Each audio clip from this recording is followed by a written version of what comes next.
അയാൾ അങ്ങനെ രാധിക കൽപ്പനെ വീടിൻ്റെ അകത്തേക്ക് അങ്ങ് കയറ്റി ഇരുത്തിയിട്ട് അവളെ അടുക്കളയൊക്കെ കുറച്ച് വെള്ളം കൊടുക്കാൻ വേണ്ടിയിട്ട് അങ്ങ് പോവുകയാണ്. അപ്പോൾ ആ സമയത്താണ് വരുണും മുത്തശ്ശിയും കൂടി അങ്ങ് കയറി വരുന്നത്. അപ്പോൾ കയറി വരുമ്പോൾ നേരെ കാണുന്നത് തന്നെ കൽപ്പനയാണ്.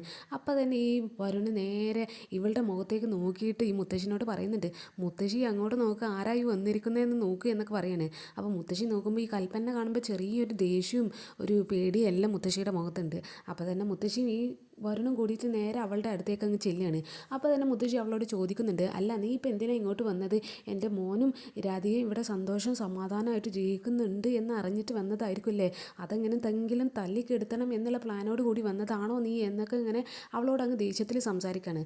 അപ്പോൾ തന്നെ വരുണ് പറയുന്നുണ്ട്, ഏയ് അതൊന്നും ആയിരിക്കില്ല മുത്തശ്ശി, അവൾ വേണമെങ്കിൽ മുത്തശ്ശിനെ കൊണ്ടുപോകാൻ വേണ്ടി വന്നതായിരിക്കും. അല്ല മുത്തശ്ശിനെ ആ ഔട്ട് ഹൗസിലിട്ട് കഷ്ടപ്പെടുത്തിയും ഭക്ഷണം കൊടുക്കാതൊക്കെ കഷ്ടപ്പെടുത്തിയിട്ട് ഒന്നും നിങ്ങൾക്ക് മതിയായില്ലേ എന്നൊക്കെ ഇങ്ങനെ അവളോട് ചോദിക്കുകയാണ്. അപ്പോൾ ആ സമയത്താണ് ഈ രാധിക വെള്ളം കൊണ്ടങ്ങ് വരുന്നത്.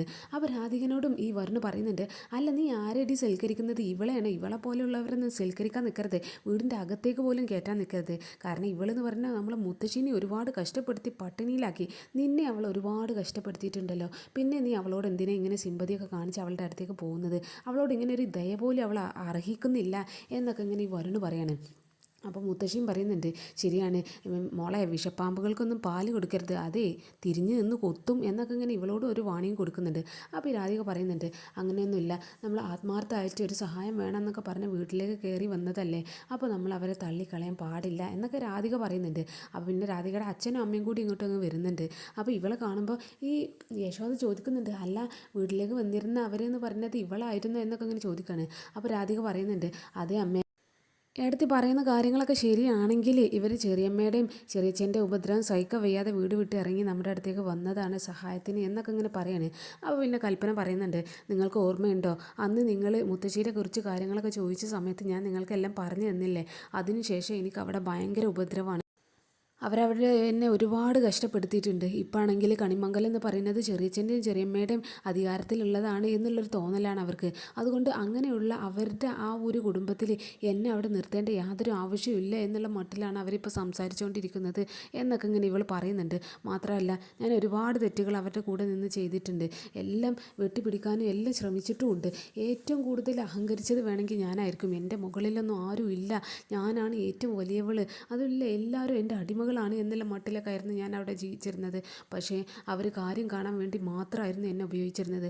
അവർ കണിമംഗലം അടക്കി പിടിച്ചിരിക്കണം എന്നുള്ള ഒരു കാര്യത്തിന് വേണ്ടി എന്നെ അവരുടെ ഒരു ടോള് മാത്രമാക്കിയാണ് കണക്കാക്കിയിരുന്നത്. ഇപ്പോൾ അവർ കണിമംഗലം പിടിച്ചടക്കിയപ്പോൾ അവർക്കിപ്പോൾ എന്നെ വേണ്ട, ഒരു പരിഗണനയും തരാതെ ഒരുപാട് കഷ്ടപ്പെടുത്തി എന്നൊക്കെ ഇങ്ങനെ കൽപ്പന പറയണം. അപ്പോൾ ആ സമയത്ത് ദേവൻ പറയുന്നുണ്ട്, മോളെ ഇങ്ങനെ സഹായം ചോദിച്ചു ഇവൾ വീട്ടിലേക്ക് കയറി വന്നതാണ്, അപ്പോൾ അങ്ങനെ കയറി വന്ന് ഒരാളെ ഇങ്ങനെ മടക്കി അയക്കരുത്, നമ്മൾ സഹായം ചോദിച്ചാൽ അവരെ സഹായിക്കണം എന്നൊക്കെ ഇങ്ങനെ രാധികനോട് പറയാണ്. എന്നിട്ട് ദേവനും അങ്ങ് പോവുകയാണ്.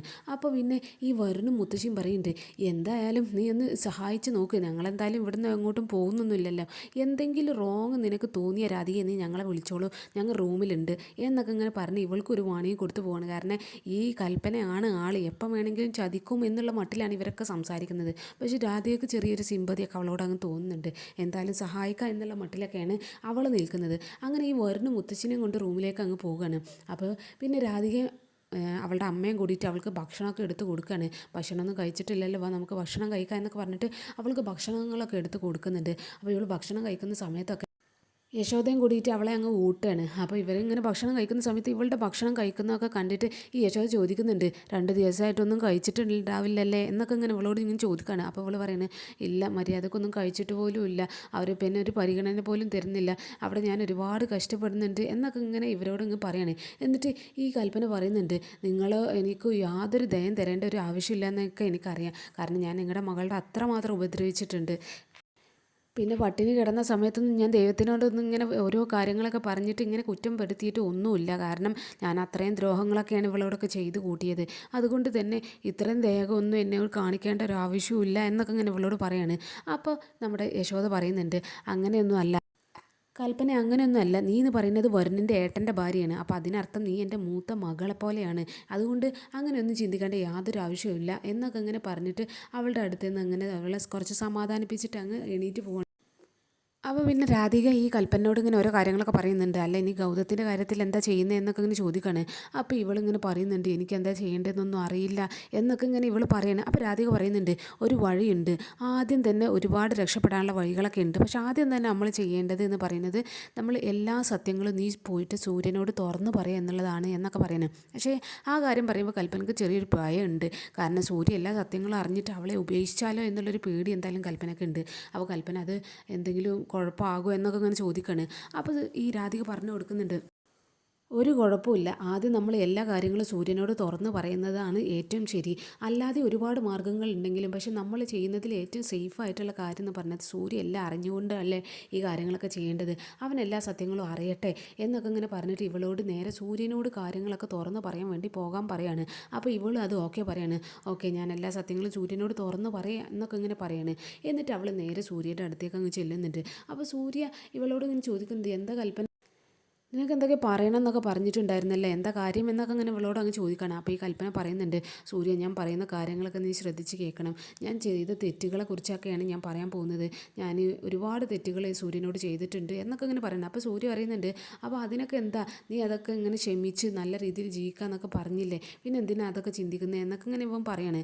അപ്പോൾ ഇവൾ പറയുന്നുണ്ട് അതൊന്നല്ല, ഒരിക്കലും മാപ്പ് അർഹിക്കാൻ പറ്റാത്ത തെറ്റ് വരെ ഞാൻ ചെയ്തിട്ടുണ്ട്, നീ അന്ന് അവിടെ സുഖമില്ലാതെ കിടന്നിരുന്ന ആ സമയം ഉണ്ടായിരുന്നില്ലേ, ആ സമയത്ത് ഞാൻ ഒരുപാട് നേരം ഈ ഗൗതമിനോടൊക്കെ കുറച്ച് ഇടപഴകിയിരുന്നു, അവനായിട്ട് ഒരുപാട് സംസാരിക്കുമായിരുന്നു, അവൻ്റെ ചില സംസാരത്തിലൊക്കെ ഞാൻ വീണു പോവുകയും ചെയ്തിട്ടുണ്ടായിരുന്നു എന്നൊക്കെ ഇങ്ങനെ ഇവനോട് കൽപ്പന അവനോട് ചോദിക്കുന്നുണ്ട്. അത് സൂര്യക്ക് ഏകദേശം കുറച്ചൊക്കെ മനസ്സിലായിട്ടുണ്ടായിരുന്നു എന്നാണ് എൻ്റെ വിശ്വാസം എന്നൊക്കെ ഇങ്ങനെ പറയുന്നത്. അപ്പോൾ സൂര്യ പറയുന്നുണ്ട് അതൊക്കെ ശരിയാണ്, എനിക്ക് മനസ്സിലായിട്ടുണ്ടായിരുന്നു, പക്ഷേ ഇപ്പം നീ ആ തെറ്റൊക്കെ തിരുത്താൻ ശ്രമിച്ചല്ലോ, ഇപ്പോൾ അതൊക്കെ തിരുത്താനാണ് നീ ഇപ്പോൾ വന്നിരിക്കുന്നത്, അതുകൊണ്ട് അങ്ങനെയുള്ള കാര്യങ്ങളൊക്കെ ഇങ്ങനെ വിചാരിച്ചിങ്ങനെ ടെൻഷൻ അടിക്കൊന്നും വേണ്ട, ഞാൻ അതിനൊക്കെ ക്ഷമിച്ചിട്ടുണ്ട്, ഇനി മുതൽ നീ എന്തായാലും നല്ല രീതിയിൽ എൻ്റെ കൂടെ ജീവിക്കാമെന്നൊക്കെ പറഞ്ഞല്ലോ എന്നൊക്കെ ഇങ്ങനെ ഇവരോട് പറയാണ്.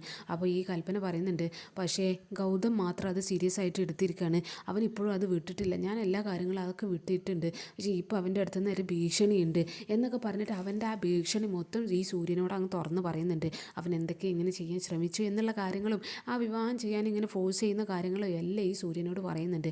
അപ്പോൾ സൂര്യ പറയുന്നുണ്ട് നീ ഇങ്ങനെ ടെൻഷൻ ആകൊന്നും വേണ്ട എന്നൊക്കെ പറഞ്ഞിട്ട് അവളുടെ കൂടെ തന്നെ നിൽക്കുന്നുണ്ട്. പക്ഷേ കൽപ്പന പറയുന്നുണ്ട് അങ്ങനെ എന്തെങ്കിലുമൊക്കെ ശ്രമിച്ചാലേ എന്തെങ്കിലുമൊക്കെ ഉപദ്രവിച്ചാൽ എനിക്ക് പിന്നെ ആത്മഹത്യ അല്ലാതെ വേറെ മാർഗ്ഗമൊന്നുമില്ല, പക്ഷേ ഞാൻ ഇവിടുന്ന് ആത്മഹത്യ ചെയ്യാൻ വേണ്ടി ഇറങ്ങുന്നതിൻ്റെ മുന്നേ പക്ഷേ സൂര്യ മാത്രമായിരിക്കും എൻ്റെ മനസ്സിൽ മുഴുവനും, സൂര്യയോടുള്ള നന്ദി മുഴുവൻ എൻ്റെ മനസ്സിലുണ്ടാകും എന്നൊക്കെ ഇങ്ങനെ പറഞ്ഞ് അവളങ്ങ് പൊട്ടിക്കരയാണ്. അപ്പോൾ സൂര്യ പറയുന്നുണ്ട് അല്ല അപ്പോൾ നീ ഇനി ആത്മഹത്യ ചെയ്യാൻ വേണ്ടി ഇറങ്ങുകയാണോ എന്നൊക്കെ ഇങ്ങനെ അവളോട് അങ്ങ് ചോദിക്കുകയാണ്. എന്നിട്ട് അവളോട് പറയുന്നുണ്ട് ഇങ്ങനെ ടെൻഷൻ അടിക്കൊന്നും വേണ്ട, പക്ഷേ ഇപ്പം നീ എല്ലാ തെറ്റുകളും തിരുത്താനൊക്കെ നിൻ്റെ മനസ്സിന് പാകപ്പെട്ടല്ലോ, ഇനി നമുക്ക് നല്ല രീതിയിൽ അങ്ങ് ജീവിതം തുടങ്ങാം, ഇതുവരെ ഉള്ളതൊക്കെ നമുക്ക് മറന്നിട്ട് നമുക്കൊരു നല്ല ജീവിതം തുടങ്ങാം എന്നൊക്കെ അങ്ങനെ പറഞ്ഞ് അവളെ അങ്ങ് ചേർത്ത് പിടിക്കുന്നൊക്കെ ഉണ്ട്.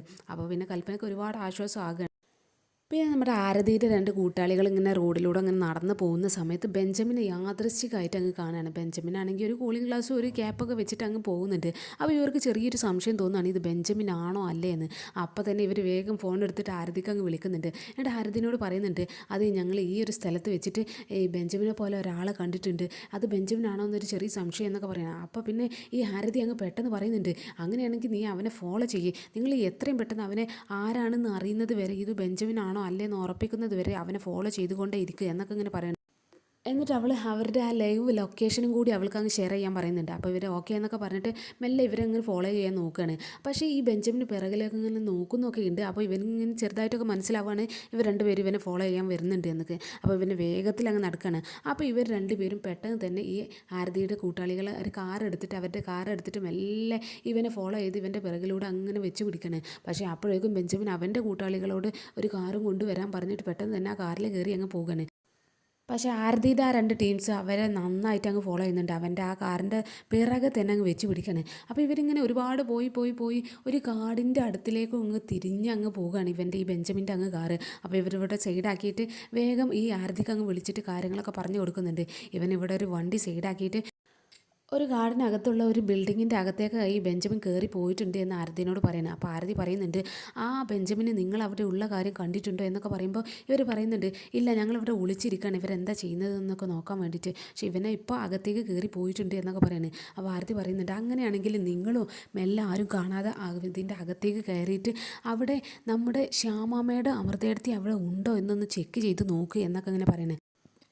മാത്രമല്ല അവരോടുള്ള നേരിട്ടുള്ള അറ്റാക്ക് ഞാൻ വന്നിട്ട് മാത്രം മതി, അതുവരെ നിങ്ങൾ അവരെ കാണാതെ തന്നെ മാറി നിൽക്കണം. പക്ഷേ നിങ്ങൾ അവിടെ ശ്യാമമ്മയുടെ ഉണ്ടോ എന്നുള്ള ഉറപ്പാണ് കിട്ടേണ്ടത്. അവരവിടെ ഉണ്ട് എന്നുണ്ടെങ്കിൽ എത്രയും പെട്ടെന്ന് എന്നെ ഇൻഫോം ചെയ്യണം എന്നൊക്കെ ഇങ്ങനെ പറയണേ. എത്രയും പെട്ടെന്ന് ഞാനൊരു 2 മിനിറ്റിനുള്ളിൽ അവിടെ എത്തിയിരിക്കും എന്നൊക്കെ ഇങ്ങനെ ആരതി പറഞ്ഞിട്ട് ആരതി ആ ഭാഗത്തേക്ക് അങ്ങ് പെട്ടെന്ന് വരുന്നൊക്കെ ഉണ്ട്. അപ്പോൾ ഇവർ ആരും കാണാതെ ബിൽഡിങ്ങിനകത്തേക്ക് അങ്ങ് കയറുകയാണ് ഈ 2 പേരും. അപ്പോൾ ഇവർ 2 പേരും ഇങ്ങനെ പതുക്കെ കയറി നോക്കുന്ന സമയത്ത് ഈ ബെഞ്ചമിനും വേറൊരു കൂട്ടാളിയും കൂടി അതിനകത്ത് മദ്യമൊക്കെ കഴിച്ചിട്ട് ഇങ്ങനെ സംസാരിച്ചുകൊണ്ടിരിക്കുന്നത് ഇവരങ്ങ് കാണുന്നുണ്ട്. അപ്പോൾ ഇവർ പെട്ടെന്ന് തന്നെ ഈ ആരതിക്ക് വിളിച്ചിട്ട് ഇൻഫോം ചെയ്യുന്നുണ്ട്, ഇതിനകത്ത് ബെഞ്ചമിനുണ്ട്. ആ ബെഞ്ചമിൻ്റെ കൂടെ ആരൊക്കെ ഉണ്ട് എന്നൊക്കെ ആരതി ചോദിക്കുന്നുണ്ട്. അവൻ്റെ പേര് ഒരു പേരാണ് ഉള്ളത്, വേറെ ആരെയും ഇവിടെ കാണുന്നൊന്നുമില്ല എന്നൊക്കെ ഇങ്ങനെ പറഞ്ഞിട്ട് അവൾക്ക് എല്ലാ കാര്യങ്ങളും ഇൻഫോം കൊടുക്കുകയാണ്. എന്നിട്ട് ഇവരിങ്ങനെ തപ്പി നോക്കുന്ന സമയത്ത് ഉണ്ടാകും ഒരു റൂമിനകത്ത് നമ്മുടെ ശ്യാമനെ അമൃതേടത്തിനെ അടച്ചിട്ടിരിക്കുന്നത് ഇവർ 2 പേരും കാണുന്നുണ്ട്. ആ കാര്യം അവർ ആരതിനോട് പറയുന്നുണ്ട്. അപ്പോൾ ആരതി എത്രയും പെട്ടെന്ന് അവിടെ എത്താം, അതിന് മുന്നേ അവർ അറ്റാക്കൊന്നും പാടില്ല എന്നൊക്കെ ഇങ്ങനെ ഒരു വാർണിങ്ങും കൂടി ഇവർക്ക് അങ്ങ് കൊടുത്തിട്ടുണ്ട്. അപ്പോൾ എന്തായാലും എപ്പിസോഡ് എന്തായാലും അവിടെ അവസാനിച്ചിരിക്കുകയാണ്. അപ്പോൾ നാളത്തെ എപ്പിസോഡിൽ ഇനി ഇവർ നേരിട്ട് കാണുന്ന അറ്റാക്കും എല്ലാം ആയിരിക്കും എന്ന് പ്രതീക്ഷിക്കുക. എന്തായാലും ഈ ആരതി അങ്ങോട്ട് വരുന്നതും ബെഞ്ചമിൻ്റെ കൂട്ടാളിയെ ഇടിച്ച് നിരപ്പാക്കുന്നതൊക്കെ എന്തായാലും നാളത്തെ എപ്പിസോഡിൽ കാണുന്നുണ്ട്. അപ്പം ഇവനെ ഈ നിരപ്പാക്കുന്ന ഒരു കാഴ്ചയൊക്കെ കണ്ടിട്ട് ബെഞ്ചമിന് നേരെ ആരതിയായിട്ട് അങ്ങനെ നേരിട്ട് ഏറ്റുമുട്ടുന്ന ആ ഒരു കാഴ്ചകളൊക്കെ കാണുന്നുണ്ട്. പോരാത്തതിന് പിന്നെ സൂര്യയുടെ പ്ലാനിങ് ആണെന്ന് തോന്നുന്നു. സൂര്യൻ കൽപ്പനയും ഈ മുൻകൂട്ടിയിട്ട് എന്തൊക്കെയോ പ്ലാൻ ചെയ്തിട്ട് കൽപ്പന എന്തായാലും ഗൗതമിൻ്റെ അടുത്തേക്കൊക്കെ പോകുന്നൊക്കെ ഉണ്ട്. അപ്പോൾ കൽപ്പന പോകുന്നത് ഗൗതമിന് സപ്പോർട്ടായിട്ടുള്ള രീതിയിലാണ്. അവനെ എന്തൊക്കെ പറഞ്ഞത് അതൊക്കെ അവളും അക്സെപ്റ്റ് ചെയ്ത് എന്നുള്ള മട്ടിലാണ് എന്തായാലും കൽപ്പന നിൽക്കുന്നതൊക്കെ. പക്ഷേ അതൊക്കെ അവളുടെ അഭിനയമാണ് എന്നൊക്കെ തോന്നുന്നുണ്ട്. എന്തായാലും ഈ ഗൗതം അവളോട് പറയുന്നുണ്ട്, ഈ ഒരു മറുപടിയാണ് കൽപ്പന ഞാൻ എൻ്റെ അടുത്തുനിന്ന് പ്രതീക്ഷിച്ചത്. അപ്പോൾ എന്തായാലും ഇന്നത്തെ രാത്രി എന്നൊക്കെ ഇങ്ങനെ പറഞ്ഞിട്ട് എന്തൊക്കെയോ കാര്യങ്ങളൊക്കെ പറയുന്നുണ്ട്. അപ്പോൾ അന്നത്തെ രാത്രി എന്തൊക്കെയോ ഇവളായിട്ട് പ്ലാൻ ചെയ്തിട്ടുണ്ട്. അപ്പോൾ അതൊക്കെ ഫ്ലോപ്പായി പോവുക. അത് എങ്ങനെയാണ് ഇനി സൂര്യ ഇങ്ങനെ അവനെതിരെ ചെയ്യുന്നത് എന്നൊക്കെ നമുക്ക് നാളത്തെ എപ്പിസോഡ് തന്നെ കാത്തിരുന്ന് തന്നെ കാണാം. അപ്പോൾ ഇന്നത്തെ എപ്പിസോഡ് ഇവിടെ അവസാനിച്ചിരിക്കുകയാണ് ഗൈസ്. അപ്പോൾ നാളെ കാണാം. Okay, bye all.